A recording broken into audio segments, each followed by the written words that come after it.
su amor a la Virgen Madre y su confianza en ella.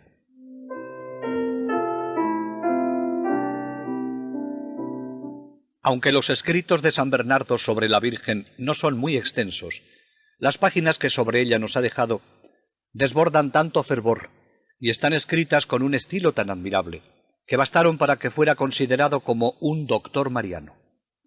Su doctrina mariológica es una luminosa síntesis de cuanto la tradición había indicado antes que él. Hace una exposición amorosa de las grandes verdades que estaban ocultas hasta entonces y contenidas implícitamente en el misterio de la Encarnación. Las más bellas páginas que San Bernardo ha escrito son sobre María. En ellas, además de estar escritas con gran belleza, hay teología. San Bernardo ha desarrollado una verdadera mariología, porque ha extraído de la Escritura no sólo de qué alimentar la piedad afectiva, sino los principios de una síntesis teológica completamente nueva. La sustancia de su doctrina está condensada en las homilías sobre el Evangelio de la Anunciación y en los 7 grandes sermones para las principales festividades de Nuestra Señora, muy especialmente el de la Natividad. La vocación mariana de Bernardo se remonta a su infancia. Ya desde entonces vivía el misterio de la Navidad con gran devoción. Su primer biógrafo dice que Bernardo nunca es más profundo ni más abundante que cuando habla del misterio de la Navidad. El principio básico sobre el que San Bernardo construye todo su edificio espiritual es el dogma de la maternidad divina. Toda vez que Jesucristo es el Verbo de Dios encarnado y que ha venido a este mundo en cuanto hombre, naciendo de la bienaventurada Virgen, se deduce de aquí que María es la Madre de Dios. Más aún, esta divina maternidad, de hecho, dependió por completo de su propia aceptación. Libremente y con todo conocimiento de causa, consintió en ser la Madre de Dios en la sublime experiencia mística que fue la Anunciación. Por eso su consentimiento le otorga un puesto absolutamente único, absolutamente central en la economía de la redención. Estos dos hechos demuestran, con la mayor claridad posible, que la vocación y la misión de María en el mundo adquiere un carácter totalmente trascendente y singular. Ella está más cerca de su Hijo que los demás hombres. Si bien ella ha sido contada entre los redimidos, al lado del Redentor ocupa un puesto que sólo a ella le corresponde, un lugar que nadie podrá nunca reivindicar. Este mismo puesto revela su santidad supereminente, una santidad digna de ser recibida de la divina santidad de su Hijo. Su misión de Madre de Dios implica también privilegios, gracias y dignidades que no podían ser concedidos a ninguna otra criatura, y hacen que María desempeñe un papel en la vida espiritual de todo cristiano. Pues si ella es la madre del Cristo histórico, también es la madre del Cristo místico, aunque San Bernardo nunca llamó a María Madre Nuestra. Nunca dijo que éramos hijos de María, aunque de algunos textos se puede deducir. De esta suerte, nuestra redención depende de su consentimiento, del mismo modo que dependió de ella la venida del Redentor. Así también nuestro amor a Cristo implica necesariamente el amor a la Virgen Madre. Nuestra gratitud a Cristo tiene como corolario la gratitud hacia su Madre. Nuestra dependencia de Cristo lleva consigo de una manera muy real, aunque diferente, nuestra dependencia respecto de María. San Bernardo escribió 4 homilías sobre el anuncio de la Encarnación a la Virgen en el Evangelio de San Lucas. Los escribió como algo que le brotaba del corazón, sencillamente porque sentía gozo en escribirlas, no porque respondiese a una petición o a las exigencias de la obediencia. La Edad Media llamaba homilía o sermón a un género literario que no está escrito para ser predicado. San Bernardo lo tituló Alabanzas de la Virgen Madre. Así expone él la razón de este escrito. La devoción me manda escribir algo y me lo impide la ocupación. Pero puesto que el mal estado de mi salud me impide seguir a la comunidad, este poquito de ocio que robándolo al sueño me deja tomar por las noches, no quiero pasarlo en el ocio. Quiero, pues, intentar ante todo una obra que muchas veces me vino a la mente cual es el escribir las excelencias de la Virgen María sobre la lección del Evangelio de San Lucas, que contiene la historia de la Anunciación del Señor. Y aunque a la empresa de esta obra ni me obligue necesidad alguna de mis hermanos, en cuyo aprovechamiento me veo obligado a emplearme, ni me mueve alguna utilidad suya, mas siempre que ella no me impida estar pronto a acudir a cuanto necesiten, no me parece deben llevar a mal que satisfaga en esto mi propia devoción. Es un tratado sobre la embajada del ángel a Nuestra Señora, cuando fue enviado por Dios a un pueblo llamado Nazaret. El misterio de la Anunciación antecede a todo. Bernardo dice que, desde los dos lados, admira, incluso maravilla, que un Dios obedezca a una mujer, humildad sin ejemplo, que una mujer mande a Dios, sublimidad sin par. El secreto de la encarnación es la humildad de Dios, que llega hasta sujetarse a la humildad de la Virgen. Merece la pena escuchar algunos textos de este sublime comentario. La Virgen fue preparada por el Altísimo. Por eso dice San Bernardo: el único nacimiento digno de Dios era el procedente de la Virgen. Asimismo, la dignidad de la Virgen demandaba que quien naciere de ella no fuese otro que el mismo Dios. Por esto, el Hacedor del hombre, al hacerse hombre, naciendo de la raza humana, tuvo que elegir, mejor dicho, que formar para sí, entre todas, una madre tal cual él sabía que había de serle conveniente y agradable. Quiso pues nacer de una Virgen Inmaculada, él, el Inmaculado, que venía a limpiar las manchas de todos. Quiso que su madre fuese humilde, ya que él, manso y humilde de corazón, había de dar a todos el ejemplo necesario y saludable de estas virtudes. Y el mismo que ya antes había inspirado a la Virgen el propósito de la virginidad y la había enriquecido con el don de la humildad, le otorgó también el don de la maternidad divina. De otro modo, ¿cómo el ángel hubiese podido saludarla después como llena de gracia, si hubiera habido en ella algo, por poco que fuese, que no poseyera por gracia? Así pues, la que había de concebir y dar a luz al Santo de los santos, recibió el don de la virginidad para que fuese santa en el cuerpo, el don de la humildad para que fuese santa en el espíritu. Así, engalanada con las joyas de estas virtudes, resplandeciente con la doble hermosura de su alma y de su cuerpo, conocida en los cielos por su belleza y atractivo, la Virgen Regia atrajo sobre sí las miradas de los que allí habitan, hasta el punto de enamorar al mismo Rey y de hacer venir al mensajero celestial.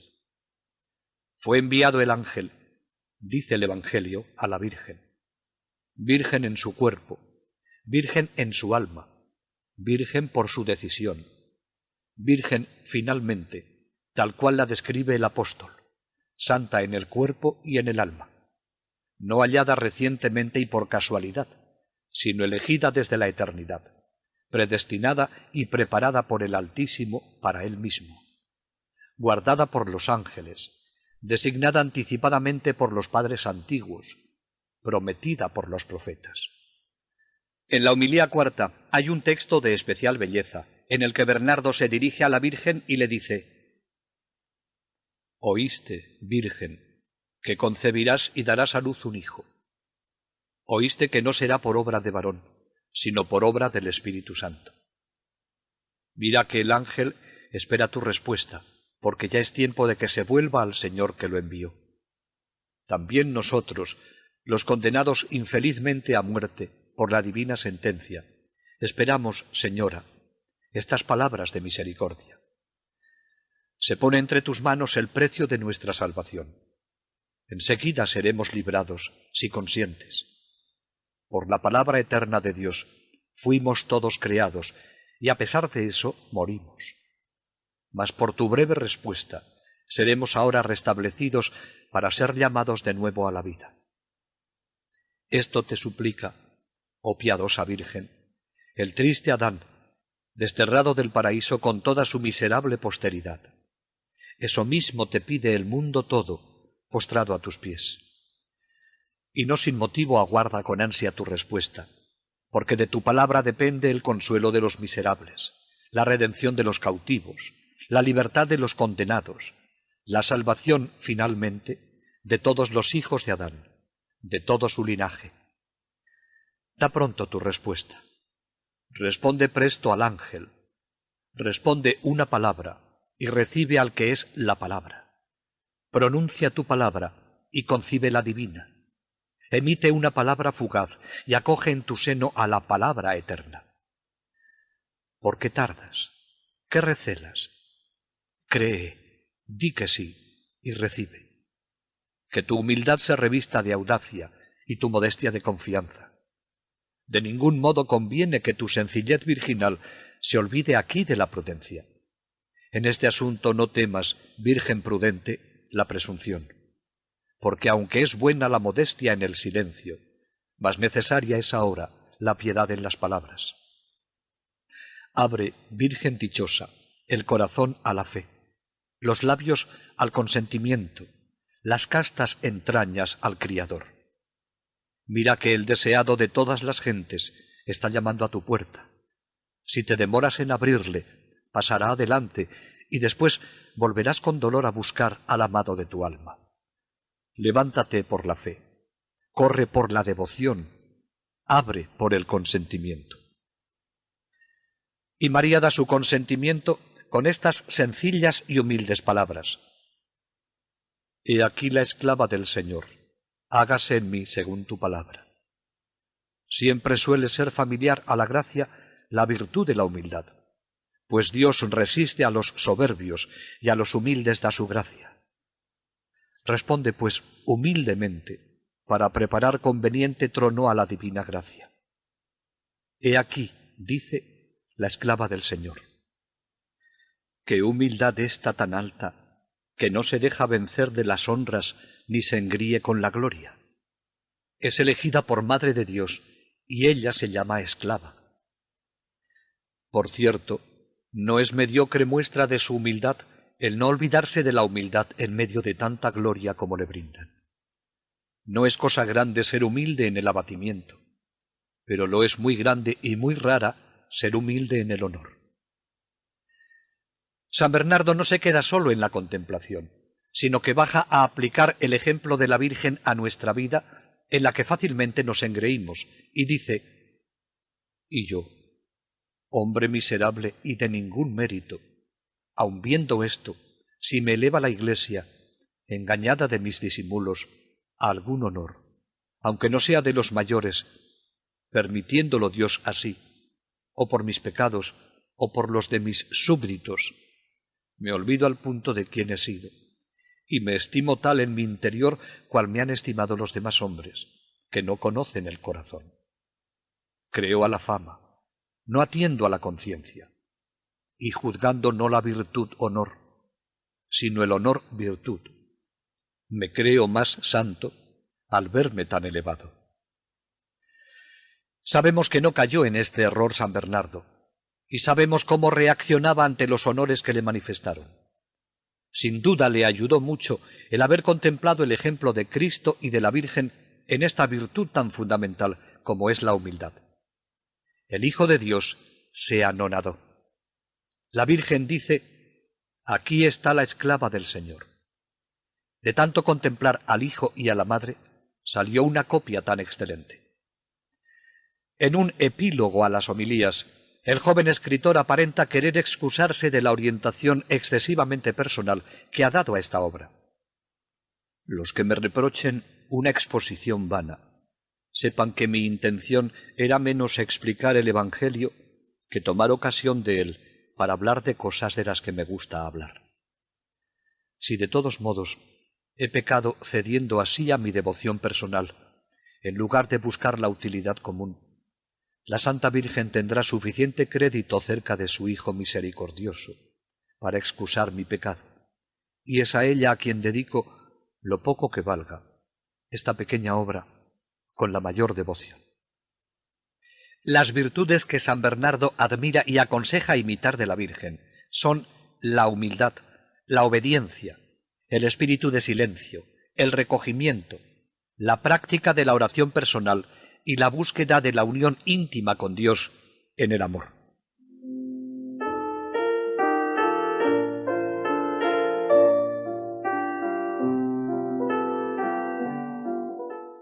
Además de estas homilías, Bernardo escribió sermones para las principales festividades de Nuestra Señora.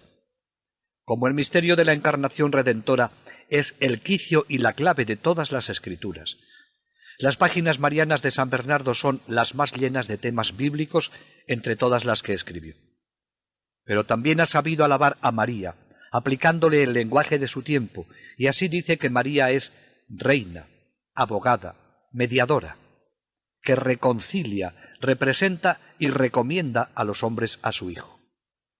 Ante el juez es la Madre de Misericordia, la que negocia la causa de nuestra salvación, la que interviene en el proceso que nos enfrenta con Dios. Sabemos que cuanto viene del Padre Todopoderoso, viene por su Hijo, que es semejante a Él. Pero este Hijo ha querido comunicarse a los hombres por medio de María, que fue realmente su madre. De este modo, todos los dones que Dios hace al mundo por su Hijo pasan por la Virgen María. Ella es verdaderamente la intermediaria universal, y según esa expresión que tanto le gusta, es la mediadora. Está entre Dios y nosotros para facilitarnos nuestras relaciones con Dios. Se halla muy cerca de nosotros y nos toma de la mano, pero también muy próxima a Cristo, y nos une y lleva a Él. Por eso podemos tener en ella una confianza ilimitada. Ella presenta a su Hijo todas nuestras necesidades y nos otorga los auxilios que Él nos envía. San Bernardo llama a María Acueducto de las Gracias. Este es el título de uno de sus más célebres sermones. Desarrolla este tema comparándola a un acueducto, y así titula el tratado. La vida eterna es una fuente inagotable que riega los campos del mundo rescatado. Esta fuente de vida es Cristo nuestro Señor. Su plenitud se ha vaciado, por así decirlo, al conseguir nuestro perdón, encubriendo su gloria bajo las humillaciones de su humanidad. Por la redención, las aguas de esta fuente han llegado hasta nosotros. Este hilo de agua ha descendido hasta nosotros por un acueducto que comunica la gracia a cada uno según sus necesidades. Este acueducto es María, a quien el ángel llamó llena de gracia. Acueducto admirable que se eleva y empalma con lo más alto de los cielos, hasta el corazón mismo de Dios, y desciende hasta lo más íntimo de nuestros corazones. Hasta que no apareció María, la gracia no se derramaba de modo tan abundante sobre la humanidad. Pero desde que María es la madre del mediador, se ha convertido en mediadora que nos inunda de su gracia. Si la majestad de Dios nos ofusca, si por la gloria infinita de Jesucristo nos parece que está muy alejado de nosotros, María debe infundirnos confianza. El Hijo escuchará a la Madre y el Padre atenderá al Hijo. Este es el esquema que también pone San Ignacio en los famosos 3 coloquios que invita a hacer en momentos decisivos de los ejercicios. Primero, irá la Virgen pidiéndole lo que deseamos, con ella al Hijo y con los dos al Padre. Un pequeño texto de este sermón nos muestra cómo enlaza Bernardo la mediación de Jesucristo con la de la Virgen. El santo que va a nacer se llamará Hijo de Dios, la fuente de la sabiduría, la palabra del Padre en las alturas. Esta palabra, por tu mediación, Virgen Santa, se hará carne, de manera que el mismo que afirma, yo estoy en el Padre y el Padre está en mí, podrá afirmar, yo salí de Dios y aquí estoy. En el principio, dice el Evangelio, ya existía la palabra, manaba la fuente, pero hasta entonces sólo dentro de sí misma. Y continúa el texto sagrado, y la palabra estaba junto a Dios, es decir, morando en la luz inaccesible. Y el Señor decía desde el principio, mis designios son de paz y no de aflicción. Pero tus designios están escondidos en ti, y nosotros no los conocemos, porque ¿quién había penetrado la mente del Señor? o quién había sido su consejero. Pero llegó el momento en que estos designios de paz se convirtieron en obra de paz. La palabra se hizo carne y ha acampado ya entre nosotros. Ha acampado, ciertamente, por la fe en nuestros corazones. Ha acampado en nuestra memoria. Ha acampado en nuestro pensamiento y desciende hasta la misma imaginación. En efecto, ¿qué idea de Dios hubiera podido formarse el hombre que no fuese un ídolo fabricado por su corazón? Era incomprensible e inaccesible, invisible y superior a todo pensamiento humano. Pero ahora ha querido ser comprendido, visto, accesible a nuestra inteligencia. ¿De qué modo?, te preguntarás. Pues yaciendo en un pesebre, reposando en el regazo virginal, predicando en la montaña, pasando la noche en oración, o bien pendiente de la cruz, en la lividez de la muerte, libre entre los muertos y dominando sobre el poder de la muerte, como también resucitando al tercer día y mostrando a los apóstoles la marca de los clavos como signo de victoria, y subiendo finalmente ante la mirada de ellos hasta lo más íntimo de los cielos. ¿Hay algo de esto que no sea objeto de una verdadera, piadosa y santa meditación? Cuando medito en cualquiera de estas cosas, mi pensamiento va hasta Dios, y a través de todas ellas llego hasta Dios. A esta meditación la llamo sabiduría, y para mí la prudencia consiste en ir saboreando en la memoria la dulzura que la vara sacerdotal infundió tan abundantemente en estos frutos, dulzura de la que María disfruta con toda plenitud en el cielo y la derrama abundantemente sobre nosotros. Cristo sigue siendo evidentemente el único mediador, el único redentor, y ella nada añade a la esencia de su mediación, de su acto redentor. Pero el amor que nos tiene, su propia mediación, su acción corredentora, están implicadas, absorbidas, por decirlo así, en esta única mediación. San Bernardo comprendió mejor que nadie que el amor de Jesús y de María son inseparables, hasta el punto de que sólo son uno. No podemos amarle a él sin amarla también a ella, y el único motivo de amar a María es poder amar mejor a Jesús. Por consiguiente, y con mucha lógica, San Bernardo cree que todo lo que nos viene por el único mediador, también y por lo mismo, nos viene por María. En uno de sus sermones nos dice San Bernardo: su voluntad es que todo nos venga por María. San Bernardo no dice de la Virgen cosas piadosas que no tengan base sólida en la Escritura. Por eso dice que la mediación de María es participación de la de Cristo, y si llama a la Virgen acueducto de la gracia, es porque la toma del manantial que es Cristo. Al leer las páginas de San Bernardo sobre la Virgen, nos sentimos invitados a imitar su fe y confianza en la Virgen.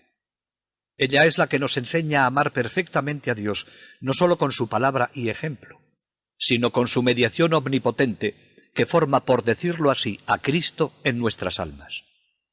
Ahí está San Bernardo para recordarnos que nuestra vida espiritual brota de su corazón inmaculado. En la segunda homilía del comentario de la Anunciación del Ángel a la Virgen, que nos será de gran utilidad meditar, pues es una página en la que nos propone a María como estrella, dice: María es llamada estrella, y es un nombre que cae muy bien a la Virgen Madre, porque justamente se la compara a los astros, ya que así como sin corrupción el sol emite sus rayos, así ella, Virgen, dio a luz sin lesión a su Hijo. Ni el rayo quita claridad a la estrella, ni a la Virgen quitó el Hijo su integridad. Ella es la noble estrella nacida de Jacob, cuya luz ilumina todo el orbe, cuyo esplendor brilla en las alturas y penetra en los infiernos. Ella es la preclara y eximia estrella levantada sobre este gran espacioso mar, brillando por sus méritos, ilustrando con sus ejemplos. Tú, que en el decurso de la vida notas que, en lugar de pisar en tierra firme, vacilas entre fuertes tempestades, no apartes tus ojos de la luz de este astro, si no quieres sepultarte en las olas. Si se levantan los vientos de las tentaciones, si te alcanzan las tribulaciones, mira a la estrella. Llama a María. Si fueras agitado por olas de soberbia, o de la detracción, o de la ambición, o de la emulación, mira a la estrella. Llama a María. Si la ira o la avaricia, o la pasión de la carne, amenaza la nave de tu alma, mira a María.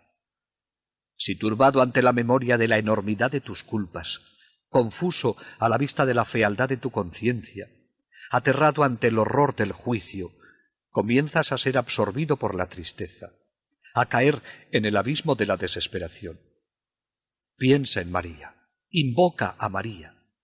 No se aparte María de tu boca, no se aparte de tu corazón. Y para impetrar el apoyo de su intercesión, no olvides de seguir los ejemplos de su virtud. No te extravías si la sigues, no desesperas si acudes a ella. No te perderás si en ella piensas. Si ella te tiene de su mano, no caes. Si ella te protege, nada temes. Si ella te guía, no te fatigas. Si ella te ampara, llegas al puerto. En la encíclica Doctor Melifluo, el Papa nos da unos consejos que son muy apropiados para la situación actual. Nos invita a excitar cada día con nuevo cuidado la piedad para con la Santísima Virgen y a imitar fervorosamente sus excelsas virtudes, cada cual en su propio estado. Si en el siglo XII graves peligros amenazaban a la Iglesia y a la sociedad humana, no menores son, por cierto, los de nuestro tiempo. La fe católica, de la cual nacen las mayores alegrías de los hombres, está frecuentemente adormecida en las almas. En lugar de la caridad, que es vínculo de perfección, de concordia y de paz, aparecen los odios, los rencores, las discordias. Una inquietud, una ansiedad, una trepidación aletea en las almas de los hombres. Se teme que si la luz del Evangelio disminuye y poco a poco se desvanece en las almas de muchos, o si, lo que es peor, es arrojada por ellos mismos, caigan los fundamentos de la convivencia social y familiar y, como consecuencia, que se acerquen peores y más desgraciados tiempos. Como el doctor de Claraval pidió y obtuvo para aquellos tiempos turbulentos el apoyo de la Santísima Virgen María, así todos nosotros pidamos a esta Divina Madre, con piedad y oraciones constantes, que nos consiga de Dios los oportunos remedios a estos graves males que ya se nos vienen encima o tememos para el futuro.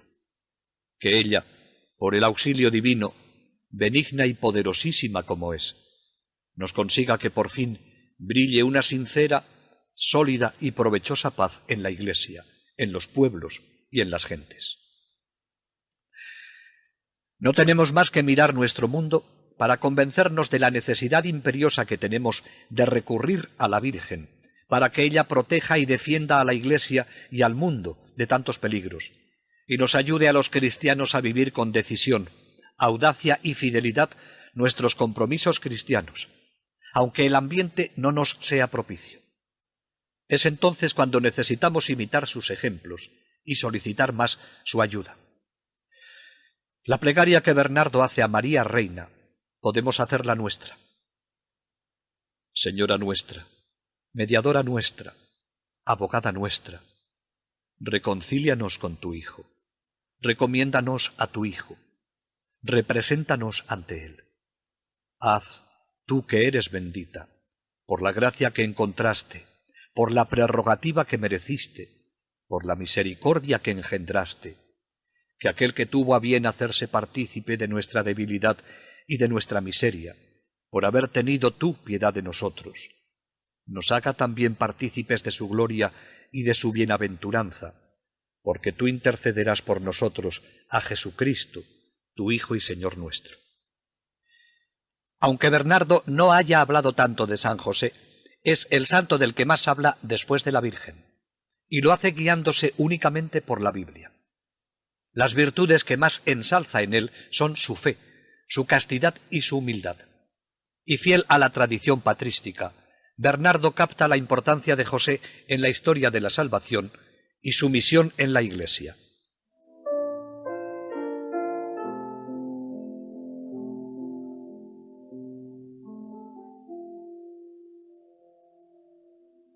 El Tratado sobre la Gracia y el Libre Albedrío.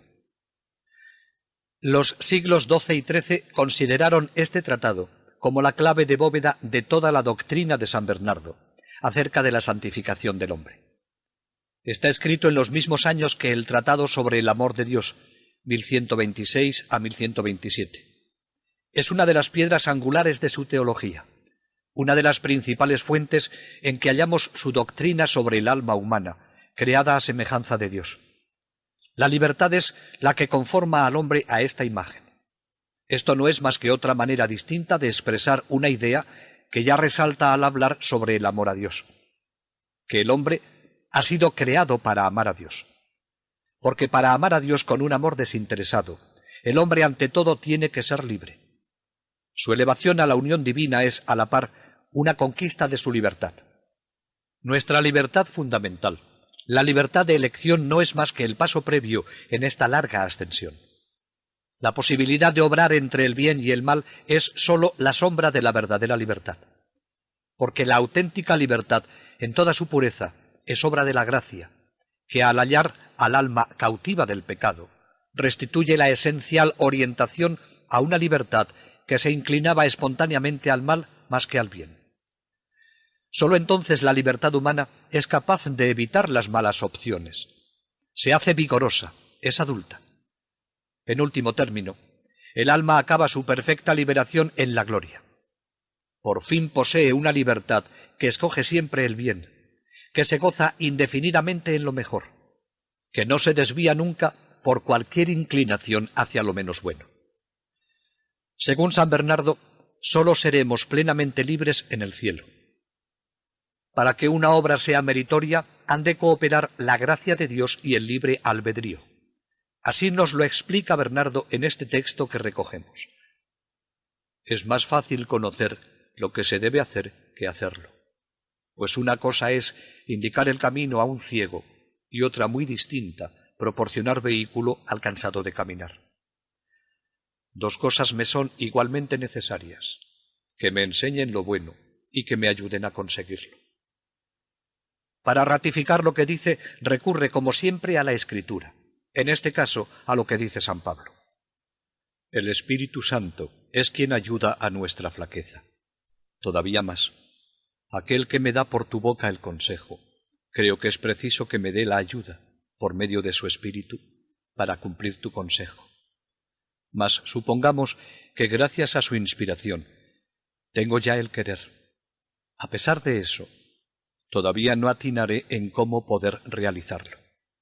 Y aún tengo por cierto que no encontraré jamás este poder, si quien me dio el querer no me da también las fuerzas necesarias para realizarlo a gusto.